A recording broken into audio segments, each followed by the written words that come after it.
چپ. بسم اللہ الرحمن الرحیم. کھوہار KHOHAR کھوہار پاکستان پنجاب کا ایک گاؤں ہے جس کی تحصیل سرائے عالمگیر اور ڈسٹرکٹ گجرات ہے. کچھ عرصہ یہ ڈسٹرکٹ جہلم کی بھی سرائے عالمگیر تحصیل رہی ہے.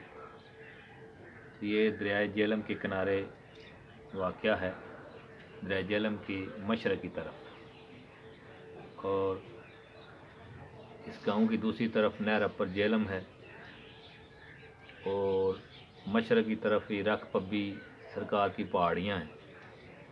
تو کھوہار کے دریائے جہلم کی مغرب کی طرف ٹیلہ جوگیاں کا مشہور پہاڑ ہے.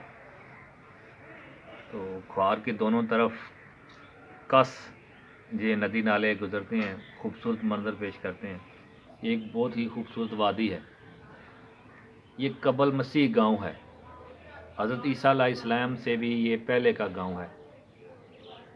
اس کی پرانی آبادیاں جو ہیں 9 جگہ پہ آثار ملتے ہیں کہ بستا رہا، اجڑتا رہا، آباد ہوتا رہا. تو جو سکندر اعظم اور راجہ پورس کی لڑائی ہوئی ہے، اس کا جو مین میدان تھا لڑائی کا وہ کھوہار ہی ہے. اور اس کے بھی جو راجہ پورس کے قلعے کے آثار ہیں وہ بھی کھوہار ہی سے ملتے ہیں. تو راجہ پورس کے قلعے میں جو ہڈیاں ہاتھی کی ملی ہیں، کیونکہ اس دھرتی پہ راجہ پورس نے ہاتھی پا رکھے تھے، وہ بھی یہاں سے دریافت ہوئے. اور اس کے قلعے کی جو اینٹیں تھیں، جو 1 فٹ جس کی چوڑائی ہے اور 1 فٹ کی لمبائی ہے اور 6 انچ موٹائی ہے، تو یہ بھی یہاں سے دریافت ہوئی ہیں. تو کھوہار کی دوسری طرف ایک ٹبہ ہے شمال کی طرف، اسے چک سکندر کے نام سے جانا جاتا ہے. اس پہ بھی اس کی حفاظتی چوکیاں تھیں. اور ساتھ کھوہار کے ایک ڈوری گاؤں ہے، اس پہ بھی راجہ پورس کی حفاظتی چوکی تھی، جو دریا کی دوسری طرف دیکھا جاتا تھا کہ دریا سے کون آ رہا ہے. تو دریا کی مغرب کی طرف سے ٹیکسلا پنڈی سے ہوتا ہوا سکندر اعظم جب راجہ پورس پہ حملہ کرنے کے لیے آیا تو راجہ امبی نے اس کا ساتھ دیا. وہ مقامی راجہ تھا، علاقے کو جانتا تھا کہ کہاں سے دریا عبور کرنا ہے اور کہاں سے اس کو راجہ پورس کی فوج پہ حملہ کرنا ہے. تو وہ جب دریائے جہلم کے کنارے پہ پہنچا تو مشرق کی طرف راجہ پورس کی فوجیں تھیں اور مغرب کی طرف سکندر اعظم کی فوجوں نے پڑاؤ ڈالا. تو دریا کے دونوں طرف جب فوجیں سامنے بیٹھ گئی تو کیونکہ راجہ پورس جو تھا دریا کی جو مشرقی طرف اونچے اونچے ٹبے تھے، اس نے اپنی حفاظتی چوکیاں بنا رکھی تھی، وہاں فوج اس کی کھڑی تھی. وہ دور سے دیکھ رہے تھے. تو سکندر اعظم کی فوج نے دیکھا یہ تو سامنے مشکل ہے، دریا پار کرنے دیں. تو اس نے راجہ امبی سے مشورہ کیا کہ کیسے دریا پار کیا جائے. تو جب وہ دریا کے کنارے پہنچے تھے اس ٹائم ساون کی بارشیں شروع تھی. تو جو مشہور نالہ گان ہے، ایک طرف وہ ہے اور دوسری طرف 2 نالے جو آتے ہیں دریا جہلم میں گرتے ہیں، ان کے درمیان میں ہی گاؤں ہے کھوہار جو ہے. تو انہوں نے رات کے اندھیرے میں وہ نالے کراس کر کے ایک تقریباً منگلہ کی طرف چلا گیا ایک قافلہ، اور ایک جو ہے وہ رسول کے قریب مونگ کے سامنے ادھر سے چلا گیا. تو دونوں سائڈوں سے انہوں نے کراس کیے.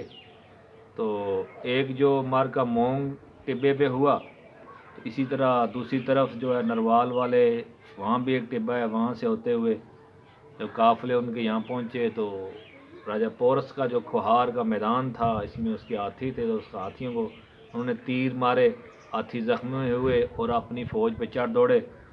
تو اس کا ایک جو قلعہ تھا راجہ پورس کا، وہ رکھ پبی کھاریاں جو جیرے والال میں معروف کس ہے اس کے قریب جہاں بٹالی ہے کھوہار میں، وہاں ایک قلعہ تھا. تو وہاں پہنچے تو اس کی فوج نے ہاتھیاں اپنی فوج پہ چڑھ دوڑے. تو اس طرح پھر وہ غالب ہوا، لیکن جو سکندر اعظم کی بہت سی فوج ماری گئی، اس کی کمر طاقت ٹوٹ گئی. راجہ پورس نے اس کی تقریباً جو ہے اس کی فوج کی طاقت توڑ دی. تو اب وہ آگے یہاں سے فتح تو کر لی اس نے، لیکن اصل طور پہ اس کو شکست ہو گئی، کیونکہ اس کو یہاں سے واپس جانا پڑا۔ جو یونان سے چلا تھا اور دریائے جہلم تک پہنچا تھا، جس کا کسی نے رستہ نہیں روکا تھا، وہ کھوار سرزمین پہ راجہ پورس نے اس کا رستہ روکا، اس کی فوج کی کمر توڑ دی۔ تو اس طرح اس کی جو شکست ہے وہ اصل میں جیتا راجہ پورس تھا، کیونکہ ہسٹری جو ہے وہ انگریز لکھتا رہا، اس نے اسکندر اعظم کو ہیرو بنا کے پیش کیا، تو ادھر بھی لوگوں نے سکندر اعظم کے ہی قصے لکھے ہیں، لیکن حقیقت میں دھرتی ماں کا بیٹا جب بشک ہندو راجہ تھا تو اس نے راجے سکندر اعظم کو شکست دی۔ تو اس لیے جو لوگ ہسٹری کے طالب علم ہیں، ہسٹری میں دلچسپی رکھتے ہیں، وہ کھوار سرزمین پہ آئیں۔ یہاں کافی سارے وہاں آثار ہیں، جو میں آپ کو 9 جگہ پہ بادیوں کے آثار ہیں وہ دکھاؤں گا۔ یہاں کافی پرانی ہسٹری ہے، جو پاٹی کوٹی کی ہسٹری ہے یہاں سے ملتی ہے، کھنڈا پنڈا، پاٹی کوٹی، بلب کمار کے اینٹیں، اس طرح کی کافی ساری ہسٹری یہاں موجود ہے۔ تو انشاءاللہ وقتاً میں آپ کو آگاہ کرتا رہوں گا۔ شکریہ، السلام علیکم، زمان فارغ۔